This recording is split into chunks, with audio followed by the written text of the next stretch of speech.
আগামী কয়েকদিন সারা দেশে বজ্রসহ বৃষ্টিপাতের প্রবণতা বাড়তে পারে বলে জানিয়েছে বাংলাদেশ আবহাওয়া অফিস। সেই সঙ্গে আগামী ২৪ ঘণ্টায় সারা দেশে বৃষ্টির সঙ্গে দিনের তাপমাত্রা সামান্য বাড়তে পারে বলেও জানিয়েছে সংস্থাটি।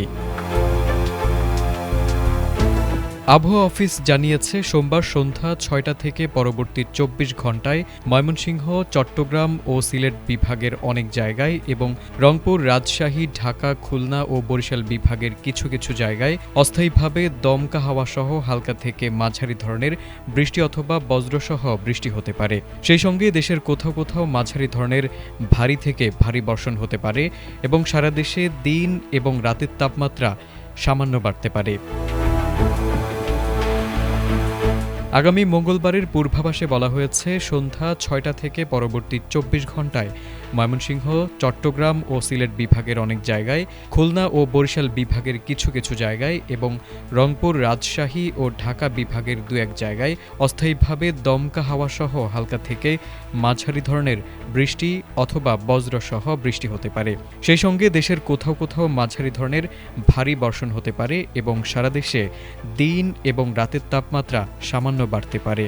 আধুনিক জেনারেল হাসপাতাল ও উন্নত প্রযুক্তি এবং অভিজ্ঞ চিকিৎসক দলের নিরলস প্রচেষ্টায় আমরা আছি আপনার পাশে। ডেল্টা হাসপাতাল, মায়ের মতোই যত্নশীল। বুধবারের পূর্বাভাসে বলা হয়েছে সন্ধ্যা ৬টা থেকে পরবর্তী ২৪ ঘণ্টায় ময়মনসিংহ, খুলনা, বরিশাল, চট্টগ্রাম ও সিলেট বিভাগের অনেক জায়গায় এবং রাজশাহী, রংপুর ও ঢাকা বিভাগের কিছু কিছু জায়গায় অস্থায়ীভাবে দমকা হাওয়াসহ হালকা থেকে মাঝারি ধরনের বৃষ্টি অথবা বজ্রসহ বৃষ্টি হতে পারে। সেই সঙ্গে দেশের কোথাও কোথাও মাঝারি ধরনের ভারী থেকে ভারী বর্ষণ হতে পারে এবং সারা দেশে দিনের তাপমাত্রা সামান্য কমতে পারে এবং রাতের তাপমাত্রা প্রায় অপরিবর্তিত থাকতে পারে।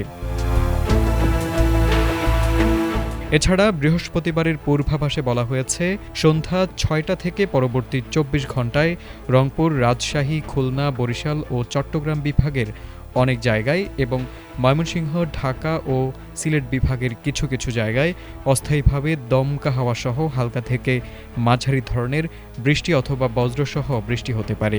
সেই সঙ্গে দেশের কোথাও কোথাও মাঝারি ধরনের ভারী থেকে ভারী বর্ষণ হতে পারে এবং সারা দেশে দিন এবং রাতের তাপমাত্রা প্রায় অপরিবর্তিত থাকতে পারে।